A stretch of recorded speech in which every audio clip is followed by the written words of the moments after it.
Convertei o Senhor Deus do mundo inteiro, sobre nós a vossa face iluminar. Se voltardes para nós, seremos salvos, vós que sobre os anjos todos assentar. Arrancastes do Egito esta videira, e expulsastes muita gente para plantá-la.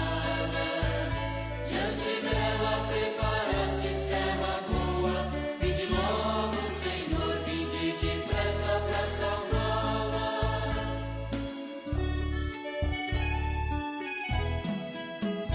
Suas raízes se espalharam pela terra, e os seus ramos recobriram o sertão. Levantai-vos, vinde logo em nosso auxílio, libertai-nos pela vossa compaixão. Arrancastes do Egito esta videira, e expulsastes muita gente para plantá-la. Diante dela preparastes terra boa, vinde logo, Senhor, vinde depressa para salvá-la.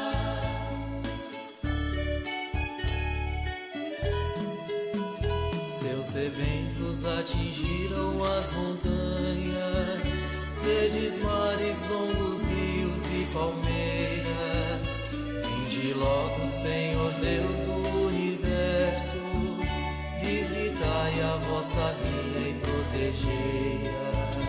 Arrancastes do Egito esta videira, e expulsastes muita gente para plantá-la. Diante dela preparastes terra boa, vinde logo, Senhor, vinde depressa para salvá-la.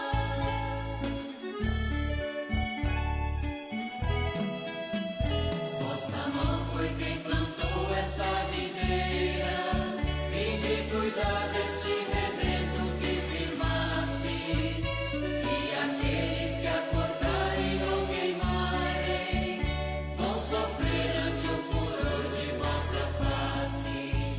Arrancastes do Egito esta videira, e expulsastes muita gente para plantá-la. Diante dela preparastes terra boa, vinde logo, Senhor, vinde depressa para salvá-la. Diante dela preparastes terra boa, vinde logo.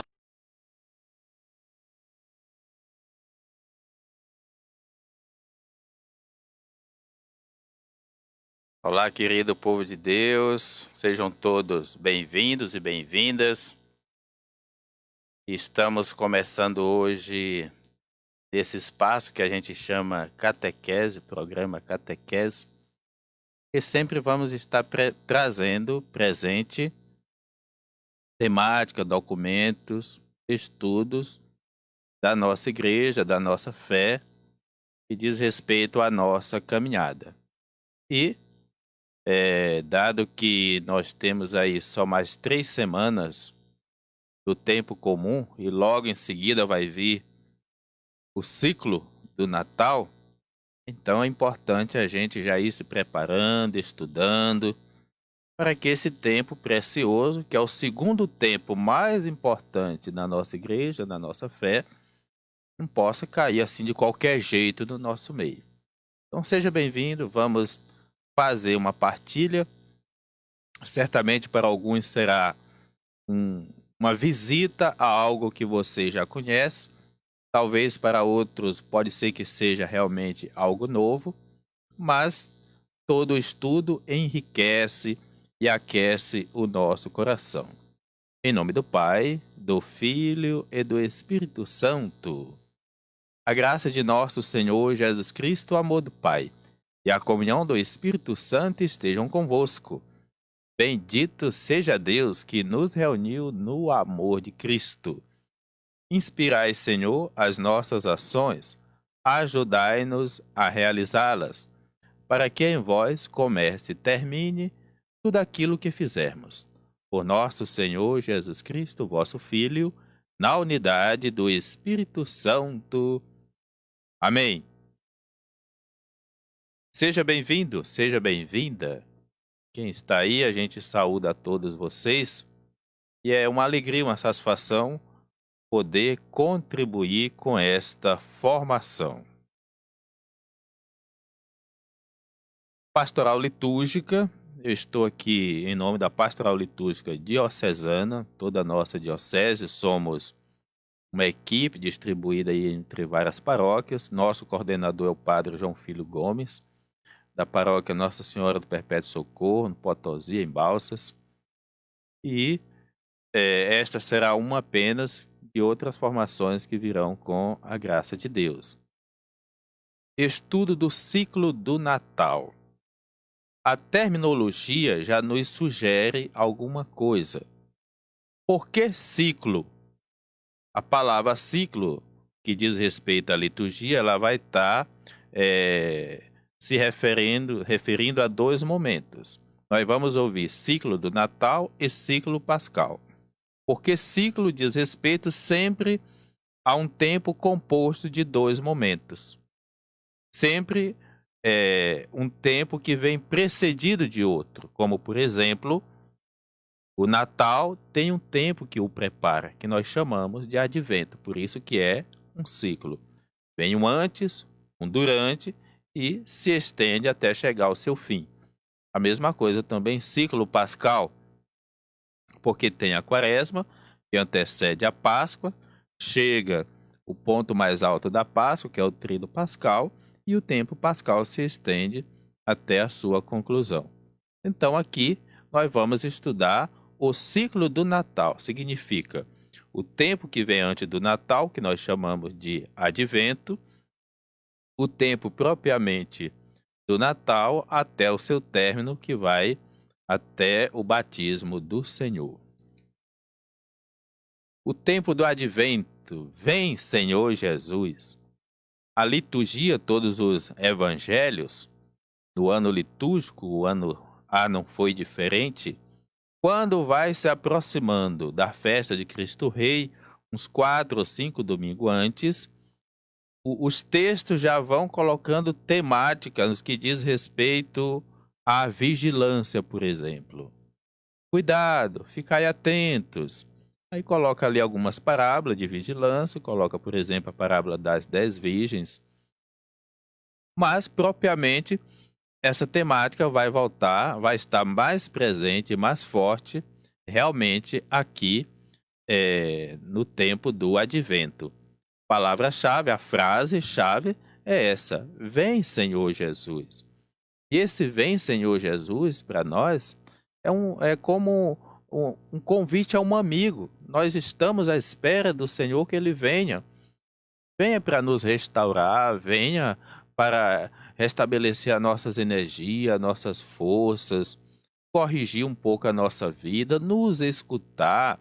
Cada um tem aí as motivações pelas quais convida Jesus para dentro de si, para a sua casa, para a sua comunidade. Agora, dado que Jesus é muito importante para nós, pois então nós vamos nos preparar para acolher. Não vamos acolher assim de qualquer forma. E é justamente por isso que nós estamos em formação e o advento é o tempo próprio para a gente preparar a vinda do Senhor. O ano litúrgico começa com o primeiro domingo do advento. Nós já estamos bem acostumados com o ano civil, que começa ali com o 1º de janeiro, normal, e vai até 31 de dezembro. O ano litúrgico é diferente, porque o ano litúrgico é uma forma de contemplar toda a vida de Jesus, do seu nascimento até a sua morte, ressurreição, vida ministerial e assim por diante.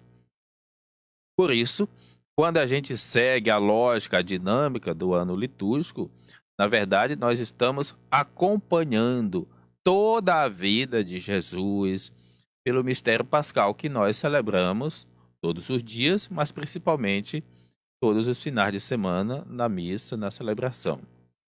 O ano litúrgico não tem começo e nem fim. Ele é tanto fim quanto começo. Aqui nós temos, por exemplo, essa dinâmica aqui, chamada uma espiral, que vai nos colocar dentro dessa dinâmica. Começa aqui com o roxo, o advento, que é o tempo que nós estamos, quando vai começar.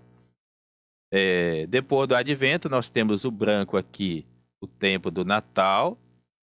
Depois do tempo do Natal, uma primeira parte do tempo comum.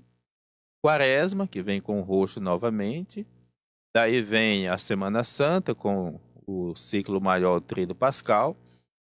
Depois o tempo pascal, que é o tempo que vai do domingo de Páscoa até o Pentecostes, por isso que tem um espaço maior aqui, branco, porque é uma festa. Aí nós vamos ter algumas festas, Santíssima Trindade, Corpus Christi, São Pedro e São Paulo, vamos ter aqui também Sagrado Coração de Jesus, Coração de Maria, até chegar a Pentecostes. Depois do Pentecostes, aí continua o ano litúrgico, agora com o tempo comum. A primeira parte geralmente vai no máximo 7 semanas. Depois dessas 7 semanas, dá seguimento aqui pelo menos por mais 28 semanas até chegar à festa de Cristo Rei. Então, o quarto domingo, por exemplo, esse ano de novembro, será a festa de Cristo Rei, quando nós vamos estar concluindo o ano litúrgico de 2020, o ano A, e logo o domingo seguinte já vamos estar começando o novo ano litúrgico chamado Ano B, onde a gente vai estar lendo, meditando o Evangelho de Marcos. O tempo do Advento. Todo ano comemora-se 2 grandes festas. Quais são essas 2 grandes festas? Páscoa e Natal. A Páscoa é a mais importante de todas as festas. Por isso ela é mais importante do que o Natal.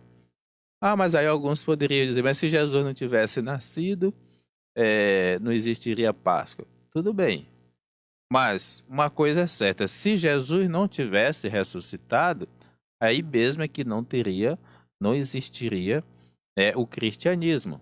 Porque todo mundo que está vivo nasceu.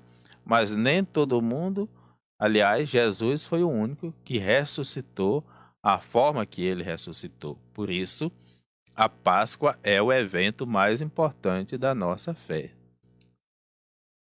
O tempo do Advento, continua a mesma temática. Ambas as festas estão precedidas por um tempo de preparação, por isso que é um ciclo.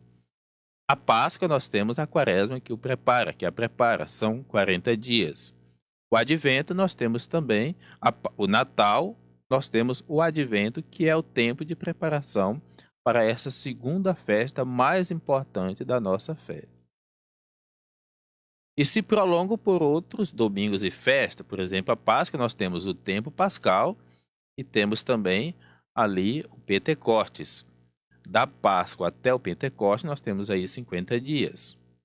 O Natal, nós temos a celebração do Natal, 24 e 25, porque é uma solenidade, e toda solenidade ela vem também acompanhada de uma vigília, por isso que ela é uma solenidade. Solenidade é quando é uma festa tão grande que ela não dá para se resumir apenas em uma celebração.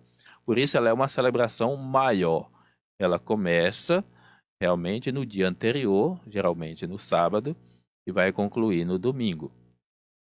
Nesse caso, nós temos o Natal, temos a Epifania, e na tradição popular aprendemos a chamar festa dos Reis Magos, mas na verdade é a manifestação de Jesus a todas as nações. Ciclo do Natal. Então nós temos aqui o tempo que prepara o Natal. Temos, por exemplo, o primeiro domingo do Advento, o segundo domingo do Advento, terceiro domingo do Advento e quarto domingo do Advento. Gente, é muito importante, mesmo a gente estando na pandemia, muitas paróquias já estão aí encontrando estratégias para que o povo possa participar. Então, quem pode ir à missa, não só pode, como deve ir à missa. Cada paróquia, se tiver uma demanda grande, vai se organizar para que todos possam participar. Mas se não pode, acompanhe também pelas redes sociais e nós temos aí em cada paróquia várias oportunidades. Mas o que é que eu quero trazer presente? Que fica um pouco sem sabor a celebração da festa, que é o Natal, se você não faz o caminho normal da preparação. A preparação em si, ela já nos coloca nessa expectativa dessa importante celebração. Por isso, queira estar no primeiro domingo do Advento, no segundo domingo do Advento, no terceiro, no quarto, acompanhando. E quem tiver oportunidade, e hoje tem aplicativos, tem a liturgia diária, tem folheto, você pode pegar na internet, você pode até ler. Na quinta-feira, na sexta, no sábado, domingo, eu já vou fazer o meu retiro em preparação do primeiro domingo, por exemplo. Quais são as leituras do primeiro domingo? Quais são as leituras do segundo domingo? Quer dizer, antes do domingo em si, pegue as leituras, os salmos. Não é que você vá estudar para confrontar com a homilia ou a reflexão que alguém vai fazer na celebração do domingo. Não, mas é o seu retiro pessoal. Para que você possa, assim, nós precisamos disso. Depois desses 4 domingos, em preparação ao Natal, aí nós vamos ter dia 24, a vigília do Natal.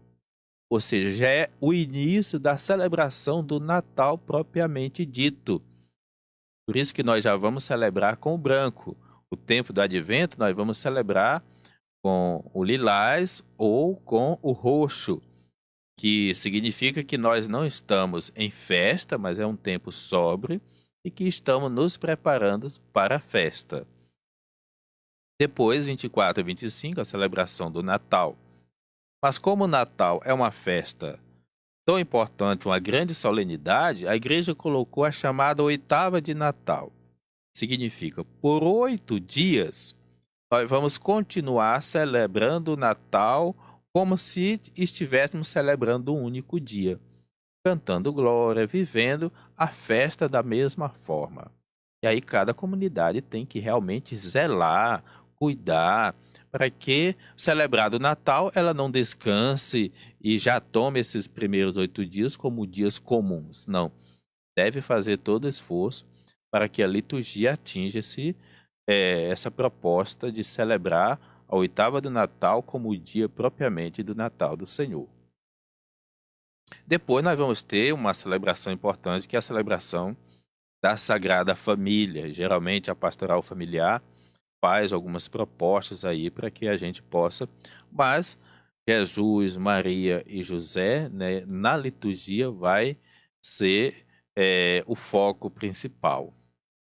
Daí nós vamos ter geralmente 1º de janeiro, Maria, Mãe de Deus, que é um dogma da nossa igreja. Por que Maria é Mãe de Deus? Porque Maria é Mãe de Jesus. E Jesus, como sendo uma das 3 pessoas da Santíssima Trindade, Pai, o Filho, portanto, Jesus é o Filho encarnado. E Deus quis contar com a participação humana. E este ser humano é Maria, que deu sim ao Senhor e acolheu essa maternidade. Portanto, Maria, mãe de Jesus, Jesus, que é a 2ª pessoa da Santíssima Trindade, portanto, Deus. Maria, mãe de Jesus, logo Maria, mãe de Deus. Claro que Deus, como diz o Apocalipse, era aquele que era, aquele que é, aquele que vem, princípio e fim. Deus existiu desde sempre. Maria, como criatura, existiu, né, de um outro dia para cá em relação a Deus. Portanto, Maria é mãe de Deus no sentido da sua encarnação. Da sua encarnação. É importante ter presente isso. E depois da celebração de Maria, Mãe de Deus, acontecida geralmente pelo dia 1º, nós vamos ter, de 1º a gente celebrava no dia 6, e a tradição popular continua guardando o dia 6. Mas, geralmente, é colocado agora em um domingo para que haja uma participação maior dos fiéis. Sendo assim, a Epifania, manifestação do Senhor, é celebrada no domingo. depois da celebração de Maria, Mãe de Deus. E só depois da Epifania que nós vamos ter a celebração do batismo do Senhor. E a celebração do batismo do Senhor é como que uma celebração ponte. Você tem aqui o ciclo do Natal, que veio até aqui, e daqui para frente nós vamos ter a primeira parte do tempo comum. 5 a 7 semanas que vão anteceder o outro ciclo, que é o ciclo pascal. Portanto, a celebração do batismo do Senhor é uma celebração que ela vai concluir o que nós chamamos ciclo do Natal. Quando é que começou o ciclo do Natal? Com o primeiro domingo do Advento. Significa quando findou o ano litúrgico passado, com a festa de Cristo Rei, já começa. Por isso que ele diz, uma frase dizia antes, que ele não tem fim, ele é um ciclo, né, como você está colocando. O tempo do Advento. Desde quando existe o tempo litúrgico do Advento? Onde começou? Surgiu entre os séculos IV, 300 depois de Cristo, e 600 depois de Cristo, em vários lugares do mundo. Havia uma preparação para a festa do Natal do Senhor. Primeiro na Gália, atual França, e na Espanha, em preparação ao batismo na festa da Epifania. Mais tarde, em Roma, mais diretamente ligado à festa do Natal.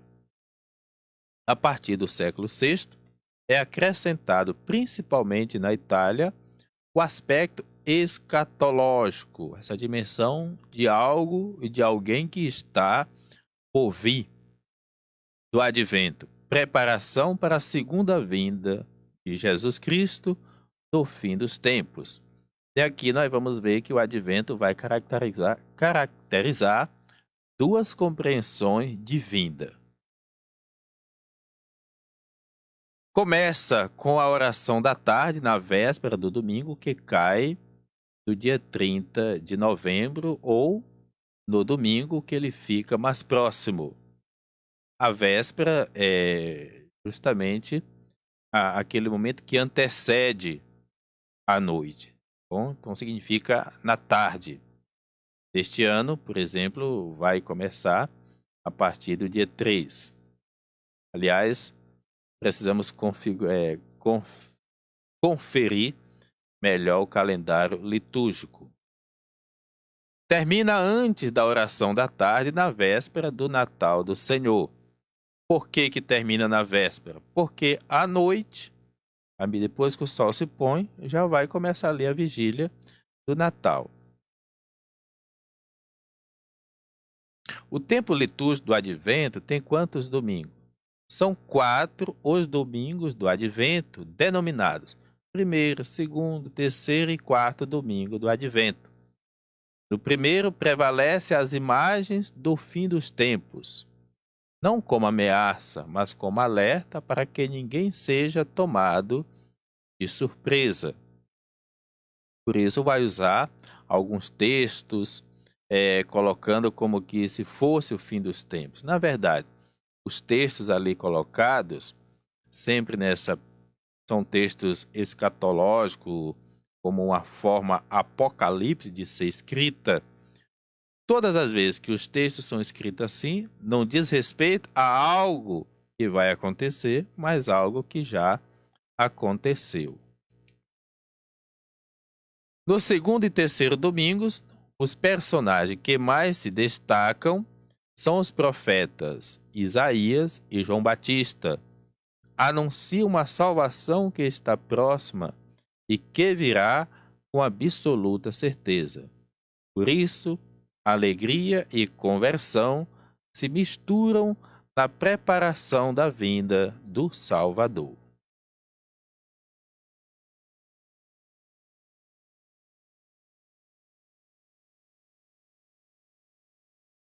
Falamos, a primeira frase qual era? Vem, Senhor Jesus.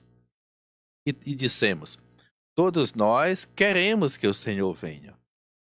É muito bom estar com o Senhor. Mas dado que o Senhor vem, então eu tenho que arrumar a casa. A casa humana e espiritual, a casa familiar, a casa comunidade.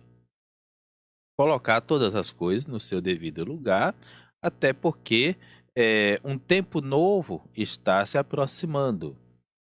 Por isso, essa alegre conversão, porque conversão, quando a gente olha a conversão, por exemplo, no ciclo pascal, na quaresma, é um termo bastante assim pesado.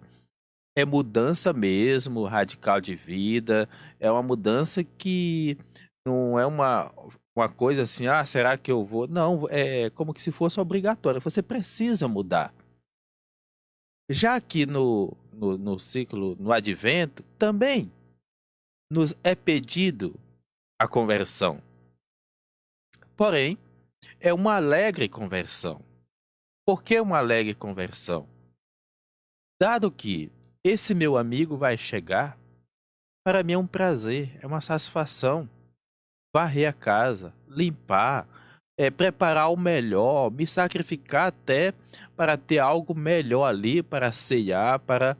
Então, esse sacrifício, que é como que aquilo que seria a minha penitência em vista da qualidade do que eu quero, e essa qualidade nós chamamos de conversão, é que a gente chama alegre conversão. Para mim é satisfatório preparar, porque eu quero melhor na vinda do Senhor.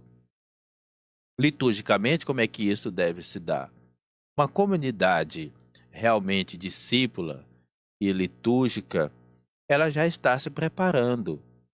E a equipe de liturgia, ela está ali, não vendo só como um peso, oh meu Deus, já vai chegar o advento, já vai chegar o Natal, temos que ensaiar cantos novos, ou reaprender os mesmos cantos. Alguns que não gostam de liturgia, os cantos são feios e tudo mais. Quem pensa assim, certamente não celebra um bom Natal liturgicamente falando.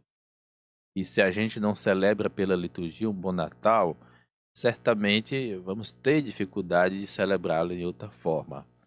Agora, quando a gente ama realmente a liturgia, quando a gente tem consciência, por isso que o Concílio Vaticano II diz que ela necessariamente tem que ser ativa, participativa, consciente e frutuosa.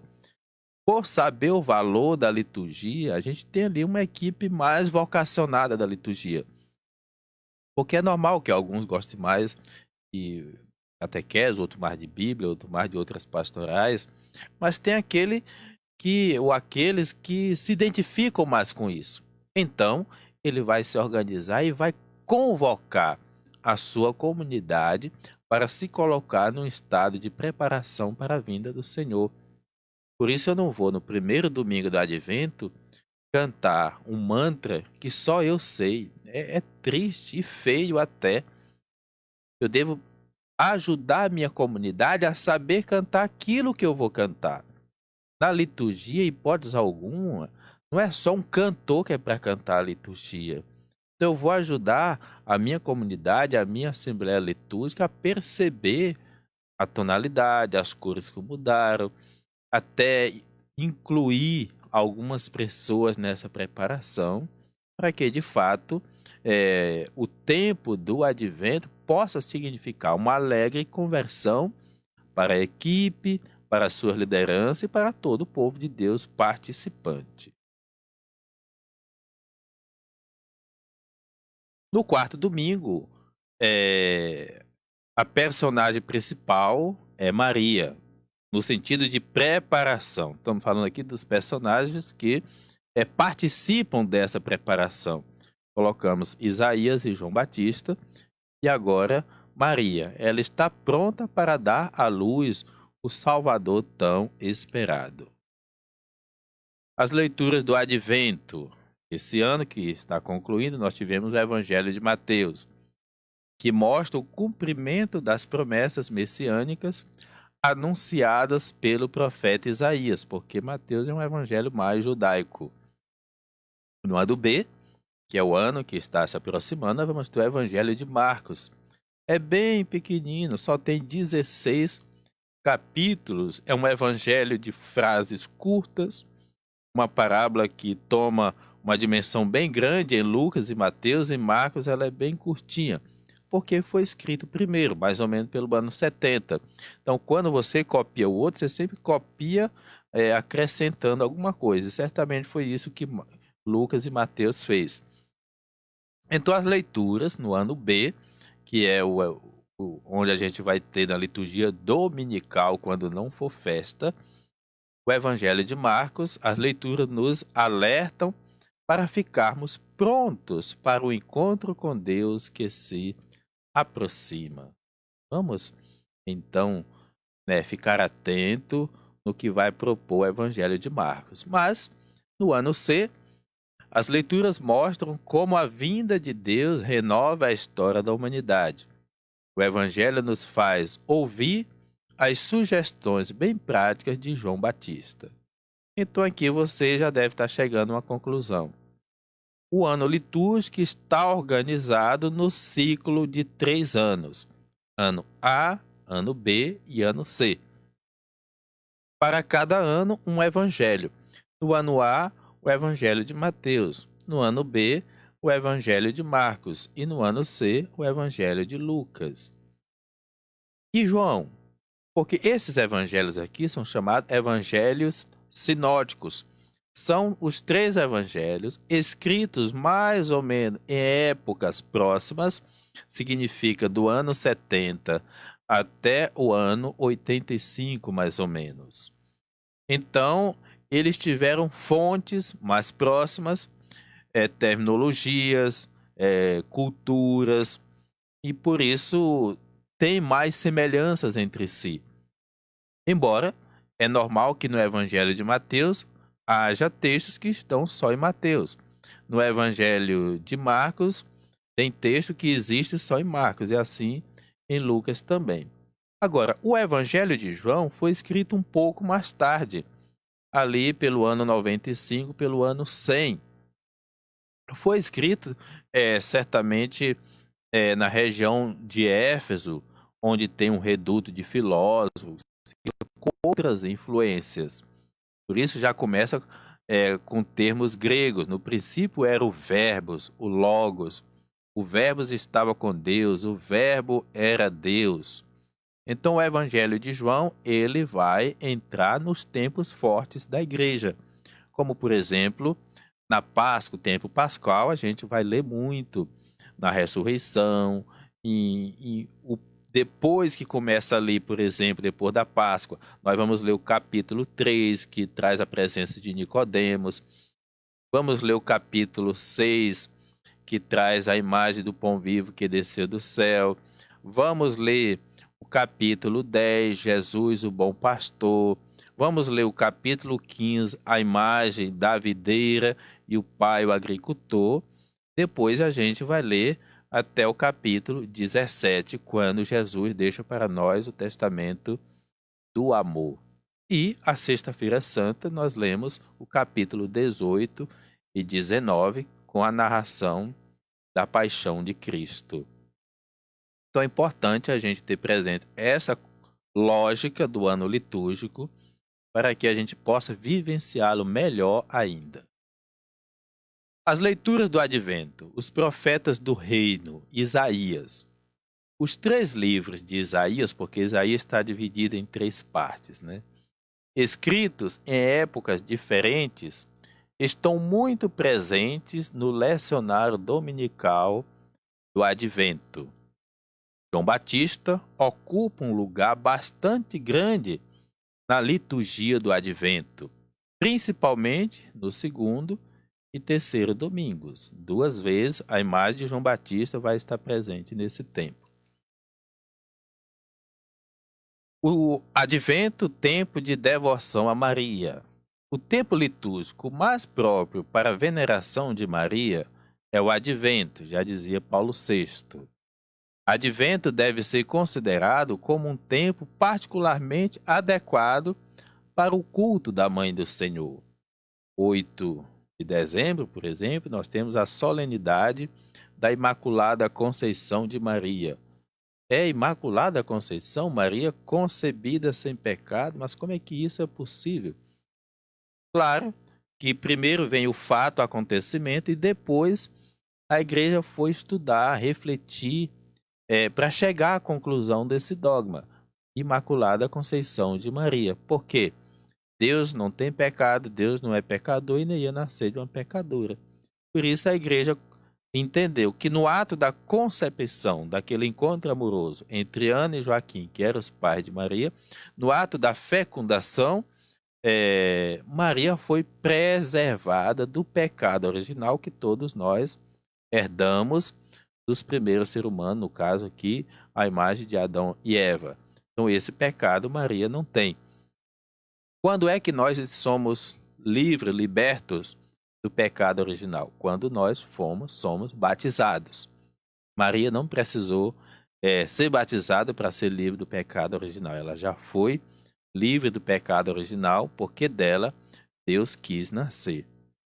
Dia 12 nós temos uma festa muito bonita também, de Nossa Senhora de Guadalupe, padroeira da América Latina. Isso mesmo, Nossa Senhora que aparece em Guadalupe, no México, intercedendo pelos sofridos, sobretudo os índios. A partir do dia 17, o Advento insere Maria na vivência e celebração do mistério pascal, porque nós vamos ter ali a novena do Natal. E por fim, a novena de Natal, na qual cantamos com Maria: minha alma engrandece a Deus, meu Senhor. Advento é tempo de conversão e alegre expectativa, já colocávamos. Embora o Advento insista em nossa conversão, não tem aquele acentuado caráter penitencial. A preparação consiste em prepararmos alegres e ligeiros, cheios de esperança, o caminho do Senhor que vem. É bom ter esse sentimento. Vamos agasalhar tudo, às pressas, mas com precisão, com amor, com gosto, para celebrar o Natal do Senhor. Como celebrar, portanto, o Advento? Algumas características que a gente não pode esquecer jamais. Por exemplo, não se canta o Glória, porque o Advento é celebrado com sobriedade e com uma alegria discreta. Imagine que você está preparando uma festa. Então, a preparação, que é exigente, tem todo esse sentido aí de ligeireza, de cuidado e tudo. Então, você não vai botar a banda para tocar. A festa na preparação. Que festa é essa? Então, chegar o dia não tem mais sentido e nem graça, né? Então, você não vai cantar o Glória, guardando para explodir esse Glória na vigília do Natal. O Aleluia, no entanto, continua ressoando, mas o Aleluia, que é o Aleluia da aclamação, ele também vai ganhar um tom diferente. Ele não vai ser aquele Aleluia pascal que explode, não. Aleluia, aleluia, aleluia, aleluia. Por quê que esse Aleluia continua? Porque não é um Aleluia que vai interferir no tempo. É um aleluia para uma ação específica, que é aclamar, acolher o Senhor que vai falar para a gente no Evangelho. Mesmo aqui, ele vai ganhar uma sobriedade, né? Um tom mais calmo. Os diretórios litúrgicos prescrevem que flores e instrumentos musicais sejam usadas com moderação, para não antecipar a plena alegria do Natal do Senhor. Essa é uma, como é que eu vou dizer, uma indicação que a gente tem dificuldade, às vezes, de entender e de acolher. Porque a gente pensa que o espaço mais bonito é aquele que está tudo arregalado lá, de flores e tudo mais. E, infelizmente, flores artificiais, né? Flores artificiais, é bom que a gente saiba que elas não são bem-vindas na liturgia. O padre aceita, engole, que às vezes é o jeito, mas que a gente tenha a orientação correta e saibamos sempre que na liturgia nada deve ser e fazer de conta, tudo precisa ser verdadeiro. E não só na liturgia, mas em nenhuma igreja deveria estar lá aquele monte de flores o tempo todo e a gente achando que elas estão embelezando o ambiente. Às vezes elas estão tirando de uma imagem, tirando de algo que está ali o que realmente aquela imagem é. Porque o jarro, a flor, tem que compreender que ela sempre vai estar a serviço da liturgia. Então ele não pode ser mais bonito do que o altar, do que a mesa da palavra, do que aquilo que ele está a serviço.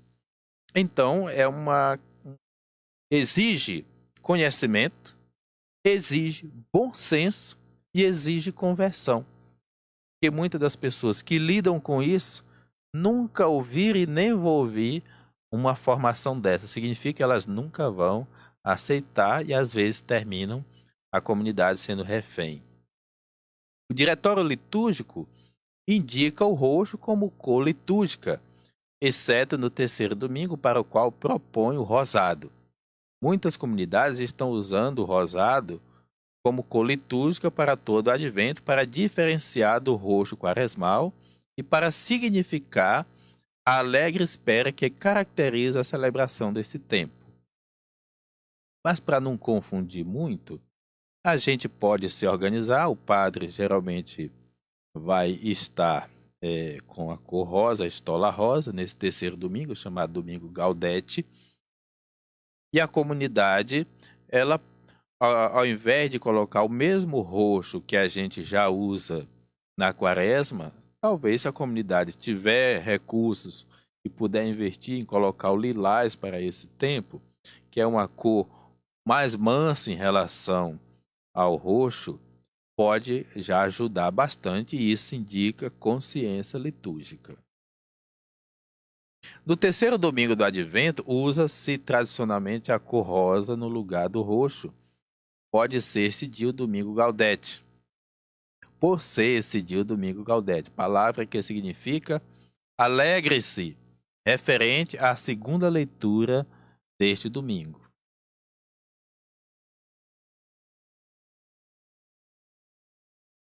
Outro elemento importante, a coroa do Advento, é introduzida no primeiro domingo com 4 velas, que serão acendidas uma a uma, acompanhando os 4 domingos do Advento, para que toda a comunidade se aproprie no sentido desta coroa. Ela poderá ser acesa durante os ritos iniciais. Mas a comunidade ela precisa ter a coroa, confeccionar ou mandar fazer. Alguns já têm coroas permanentes ali. Mas você pode também ter a coroa na sua casa. Se você é um católico, pode também colocar lá no seu empreendimento. Dá um tom místico. Até porque muitas vezes nessa preparação do Natal, infelizmente, entra uma imagem nada litúrgica que até atrapalha muito, que é a imagem do Papai Noel, a imagem dos piscas-piscas. São coisas que tiram o foco litúrgico e tira a mística própria desse tempo. Então, da mesma forma que a gente passa na rua e vê aquele tanto de coisa, até gente vestida de Papai Noel, e talvez teremos dificuldade de interferir, mudar isso aí. Então vamos oferecer bem, com qualidade também, aquilo que nos compete. Já pensou uma cidade todinha com 20, 30, 100 mil habitantes, só vai ter a coroa do Advento na igreja? Será que ela não pode ter lá na sua casa? Será que ela não pode ter também em algum empreendimento, simbolizando essa expectativa, esse ar novo que a gente está respirando em preparação da vinda do Senhor? A coroa do Advento é introduzida no primeiro domingo com 4 velas que serão acendidas, uma a uma, acompanhando os 4 domingos do Advento. Depois, nós vamos ter ali a imagem do presépio. Geralmente é montada a partir do dia 17, sem a imagem do menino Jesus, a qual será colocada somente durante a missa do galo. A gente sabe, ou acredito que sabemos, que a imagem do presépio foi uma intenção de São Francisco de Assis de se aproximar ao máximo do nascimento real de Jesus. Então ele criou um presépio vivo, né? Uma espécie de curral, com o gado, com a manjedoura, com tudo ali próprio daquela realidade. Hoje nós temos presépio até de ouro. Quer dizer, muda completamente o sentido austero, simples daquela realidade.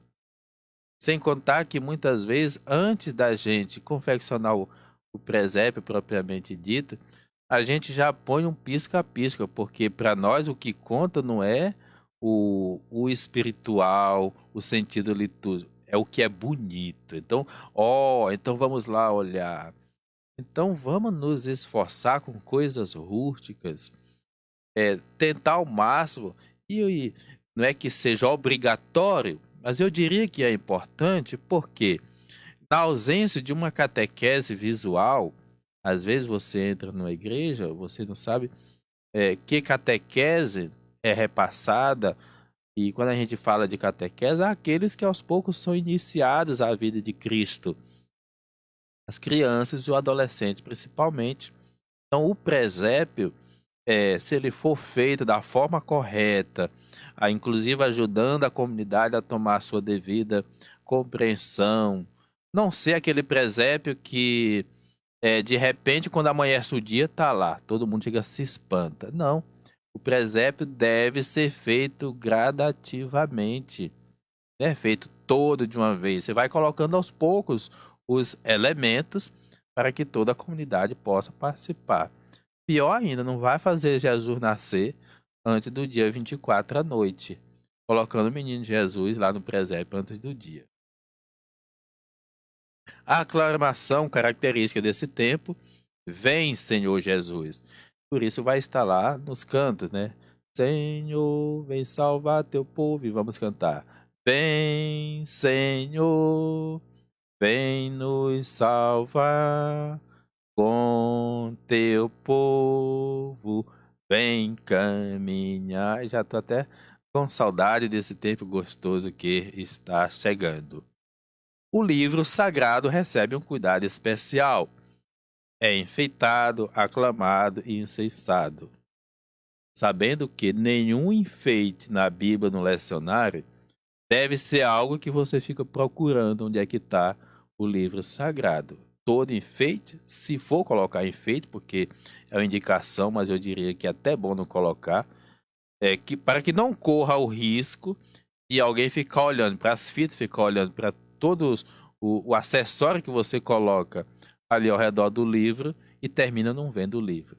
É como pessoas que entram dançando com a Bíblia, que ela chama tanta atenção para a sensualidade da dança, que as pessoas esquecem de olhar para o livro que está sendo levado. Liturgia é um segredo que nem todo mundo descobre. É por isso que uma litúrgica dizia: a distância entre o belo e o ridículo é muito próxima quando se trata de liturgia.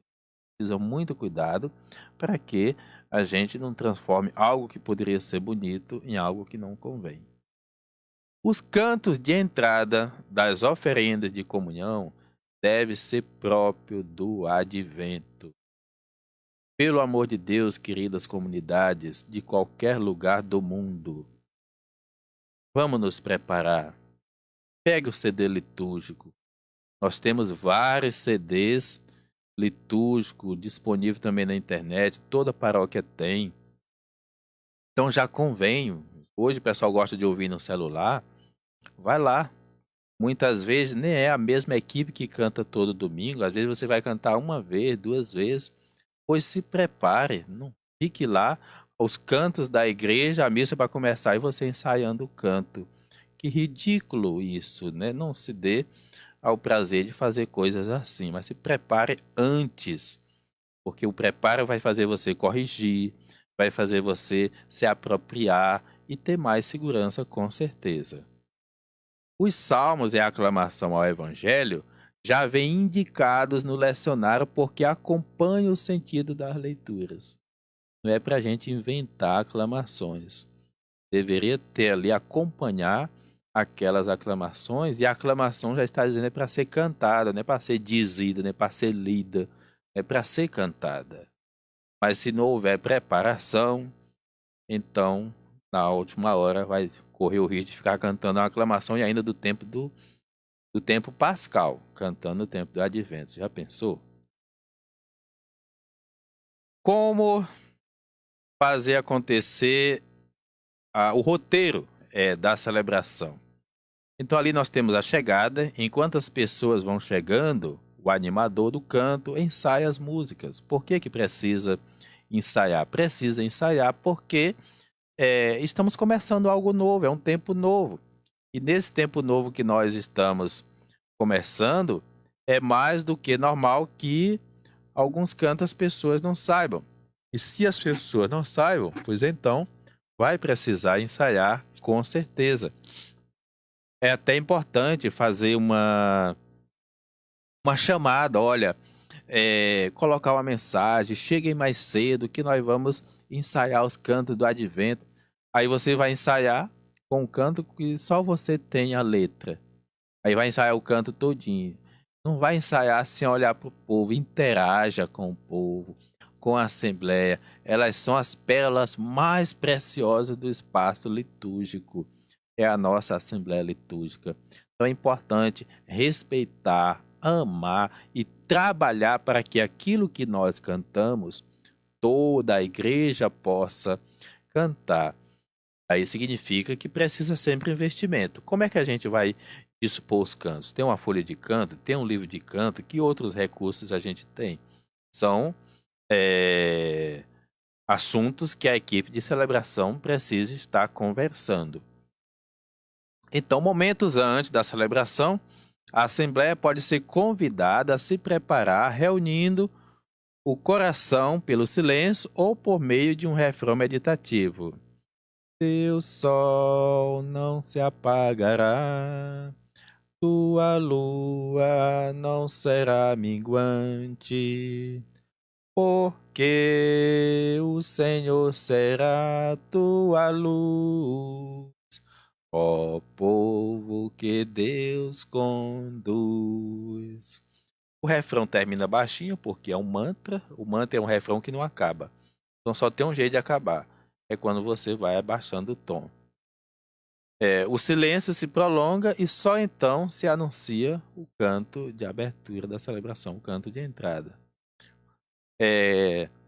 Durante esse canto, os cantores iniciam o canto de abertura enquanto entram os ministros e ministras, precedidos pelo incenso, se tiver, a cruz, necessariamente, né, com certeza, é um dos primeiros elementos, as velas e o livro da palavra. É importante saber que o livro da palavra que entra aqui não é o lecionário não, tá?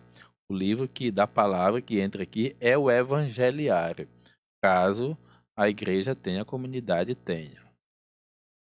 Rito da celebração, continuando. O acendimento das velas da coroa do advento.